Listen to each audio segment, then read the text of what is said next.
Hello everyone, it's Patrick from Vicious Computers, and today let's have a video about webcams.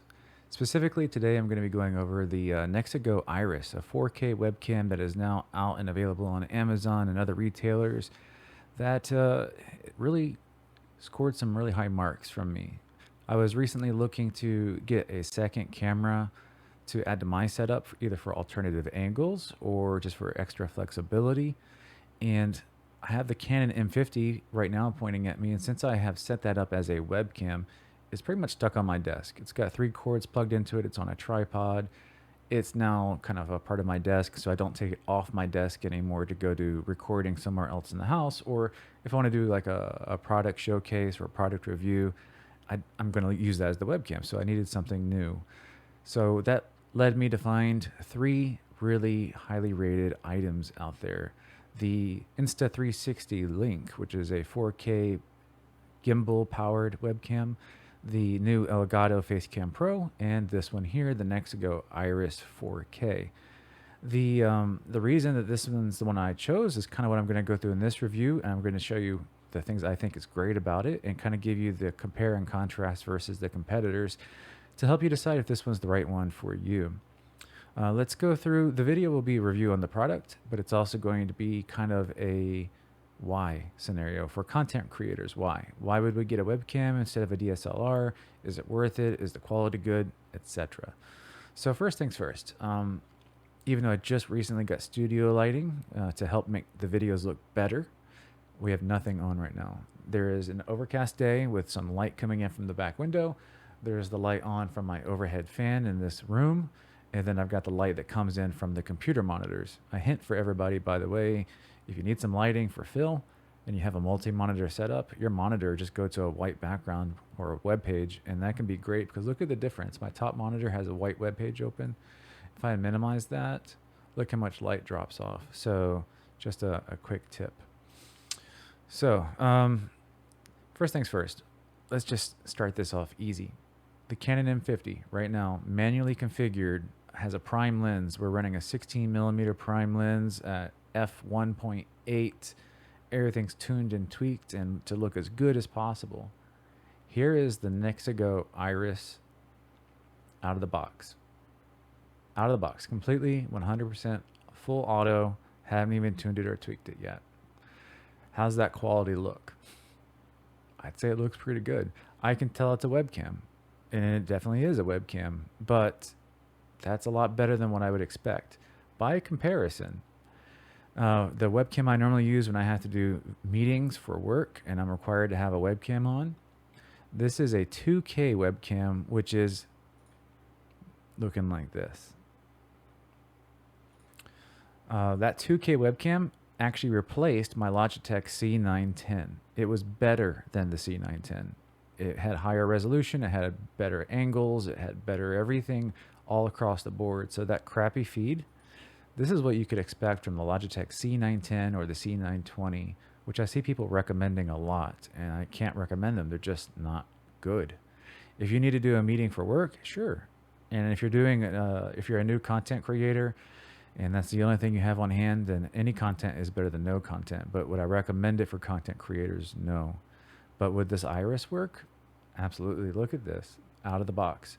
So let's first of all, the wide angle lens, let's talk about that. We have a wide angle fixed focus lens. This is fully brought back at the exact same distance as the Canon with a 16mm lens. And you can see how much wider that is.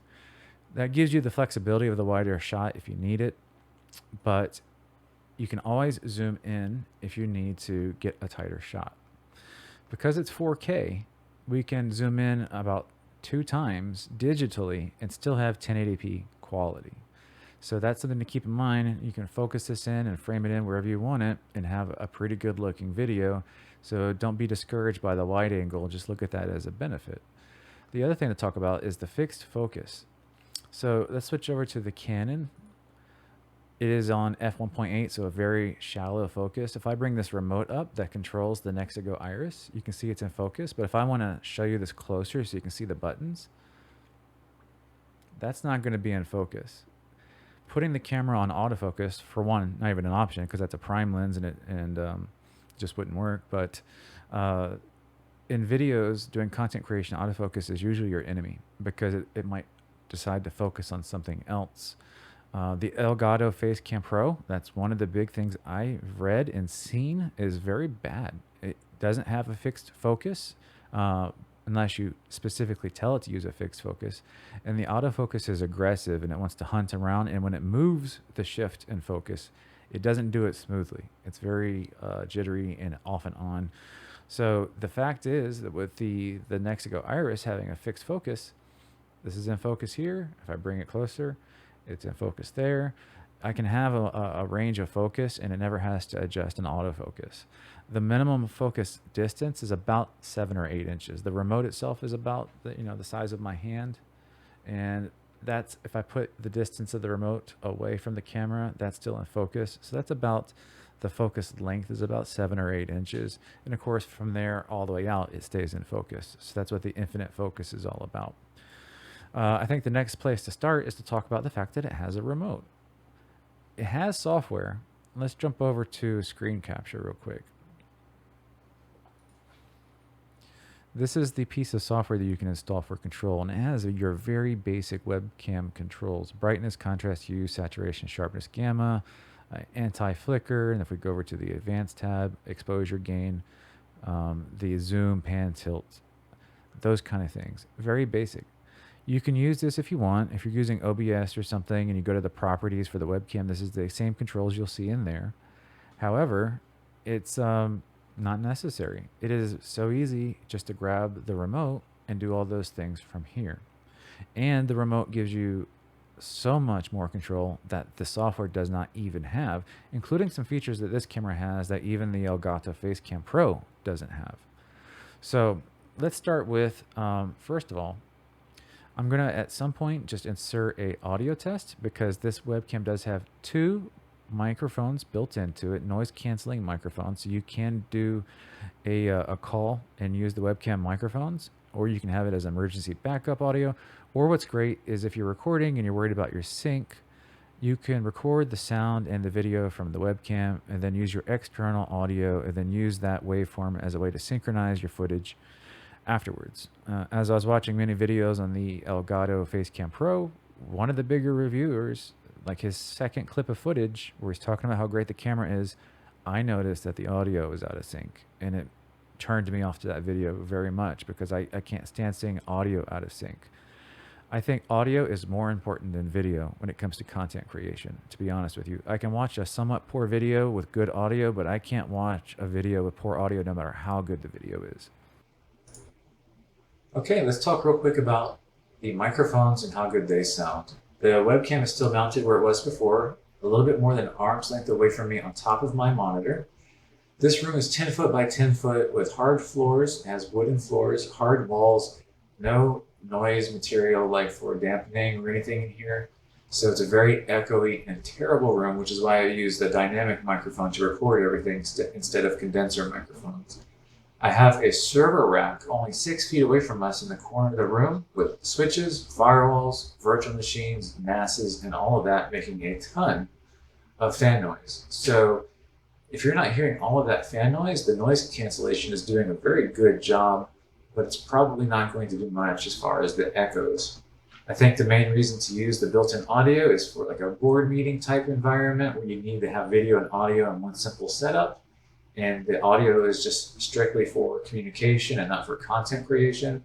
But it is still invaluable for content creators because if you don't have built-in audio to match against your external audio, you have no perfect way to get your audio and video in sync. And the Elgato Facecam Pro neglecting to have those built-in microphones, I think, is an oversight. Even if they're bad microphones, just having something to use to synchronize your audio, I think, is an invaluable resource. So with the audio portion out of the way, let's get back into the rest of our review. So we have the ability to change our outputs resolutions. Top right button, we can go 1080p, 25, 4K 30. We'll cycle back. I was actually running 1080p 30. That's what I was running, so we'll get back to it.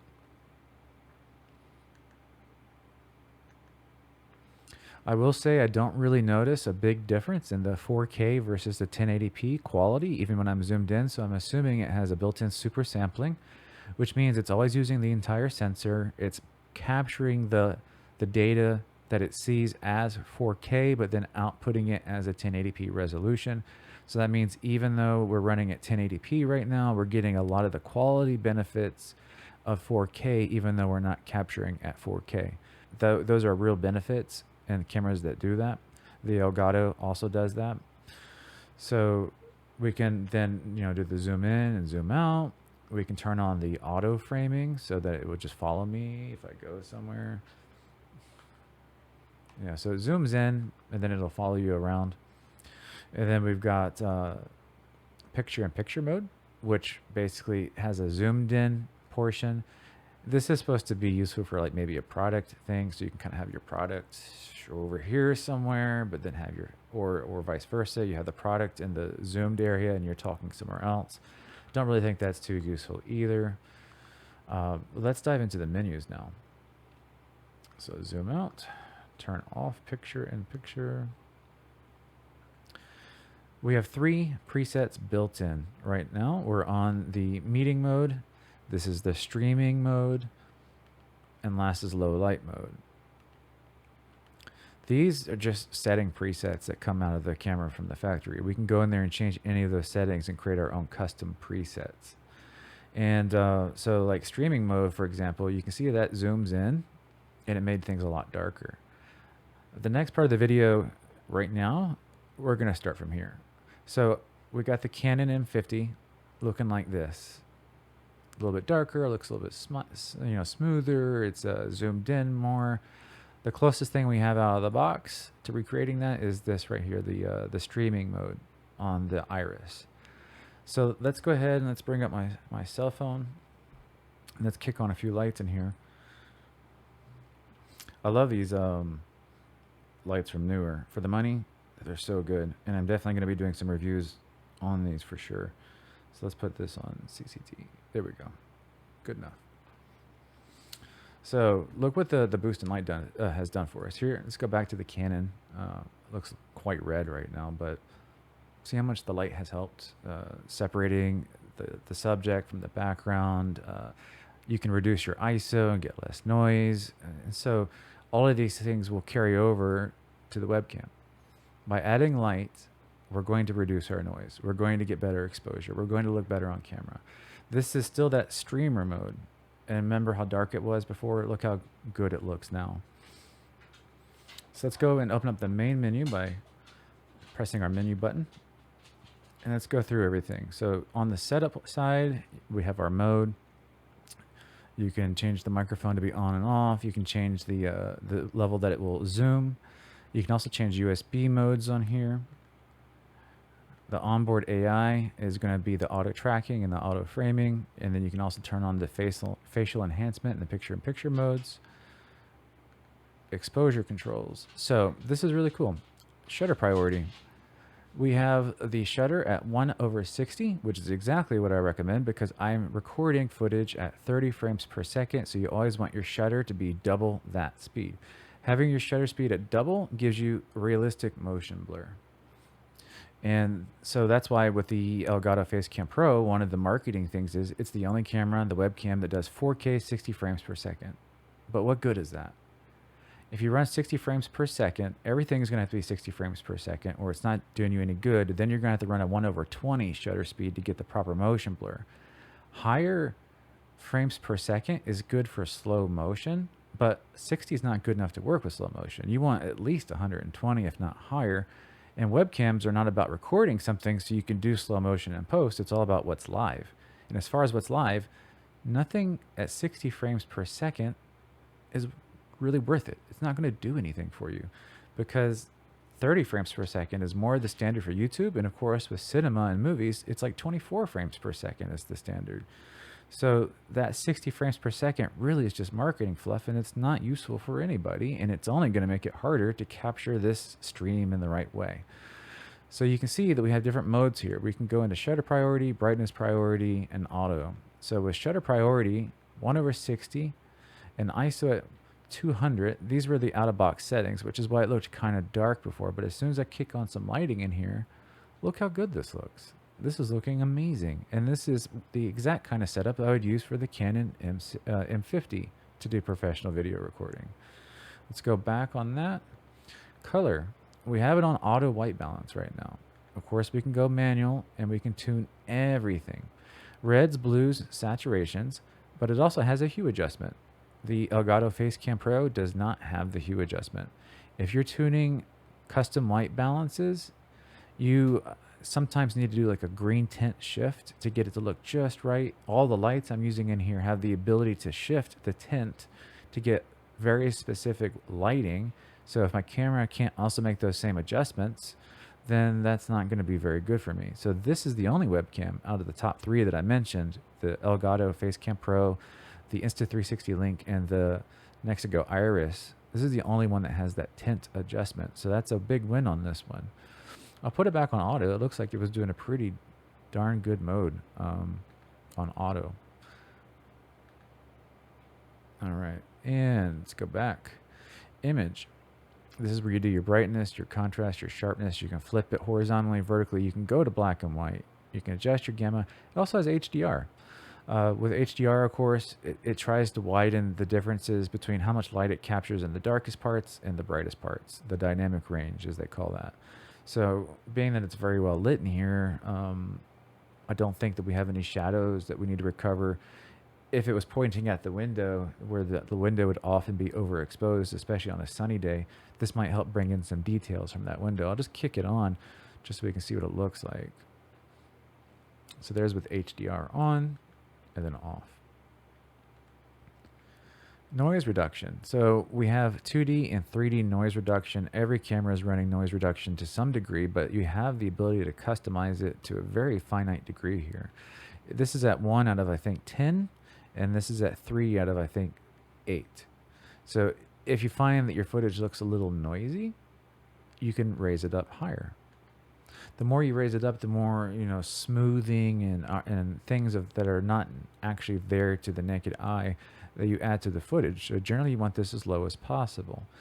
I think this is one of the things that makes a webcam look very webcam-like, is that they have a lot of noise reduction, because usually they have very noisy image captures, and there has to be noise reduction. Otherwise, you end up with something like this. Even at the ISO 200 with no noise reduction, we can see there's a lot of noise in the video. But we can put just a little bit of noise reduction and things start to look a lot better, and we don't have to be so aggressive with the noise reduction that we start ruining our video quality.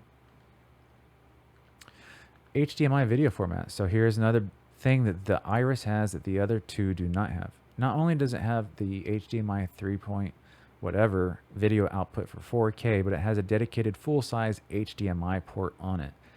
That is independent of the USB output, so you can set its own resolution and frame rate, and that HDMI video feed could be sent to a capture card. It could be sent to a monitor, whether it be an actual computer monitor or a monitor as in like a video monitor. This gives you the capability of using this in various ways that the other ones you just simply can't do. So it's just another cool feature. Quality-wise, the HDMI output is identical to the USB output, so don't go buy yourself an Elgato Cam Link 4K just to plug into this thing thinking you're going to get better quality, because you won't. You'll get the same quality. This is simply an extra feature, not a way to enhance your performance. And then information is going to give us our current firmware, and then the current resolutions and the current streaming style and all that kind of stuff. And then you can restore defaults, which I did right before this video because I had tuned this camera to look the best in my environment when I had the lights set the way I want them set. So you can restore defaults at any point in time in case you lose your place and you just want to start all over again. So let's kind of get back into the why and what. DSLR, A5100 from Sony or the M200 from Canon, you're looking $300, $400, $500. Buying a lens, most likely another $100 to $300. Getting a capture card, so you know you're looking about $1,000 to get something that might look like this. Versus $250 to get something that looks like this. I think that for most people, unless you need a camera that you can take out with you to do photography and videography, if you just want to plug something in and have it work, this is a very, very good option. The flexibility of having just one cable to plug in and not have to plug in 3 cables like I am with the M50 is great. However, you lose the flexibility of disconnecting it and taking it with you and using it as a standalone camera. So the flexibility is, dependent on the scenario. You gain the flexibility of streaming easier and recording easier, but you lose the flexibility of taking it with you to use it for other things not associated with either recording directly to your computer or live streaming. So the people that have been talking to me on Facebook are interested in webcams because almost everyone is streaming content.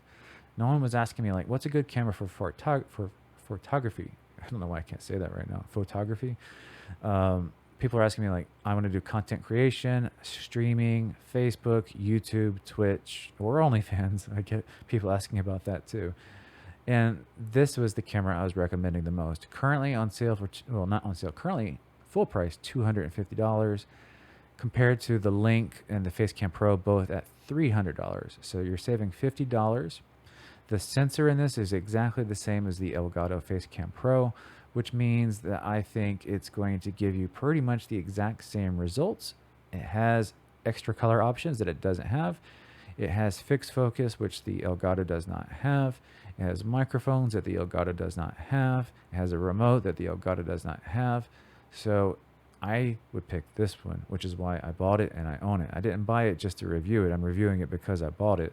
I do still want to get the Link because even though the Link has a smaller sensor, it's very small in physical size.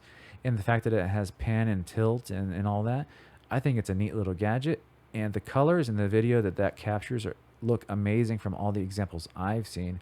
So I think even though it has a slightly smaller sensor, it's keeping up with the other two very well. And I honestly think the Elgato Facecam Pro is the least wanted item of the 3 for me. I feel like you're paying for the Elgato name, and therefore it's not necessarily better than the other two in any way, shape, or form. The software side on that one's great, the Elgato Cam Hub, but a remote I think is even better. Of course, losing a remote or breaking a remote sucks, but it's really good that if I had this set up across the room for product placement stuff, that I can control it from here and don't even have to be at my computer. So I can be setting it somewhere with the cameras, talking, doing what I need to do. And if I want to make an adjustment, I can do it from the remote and not have to go back to the computer. And not to bash Elgato, because I have the Stream Deck XL, I have the Stream Deck Pedal, I have the HD60S Plus for the capture card. I have several of their products and I like their products. They have a great ecosystem. They have a great community.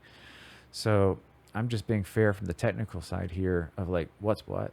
And this camera is basically the clone of the Facecam Pro for a fraction of the cost and some extra features and options that the Facecam Pro doesn't even have.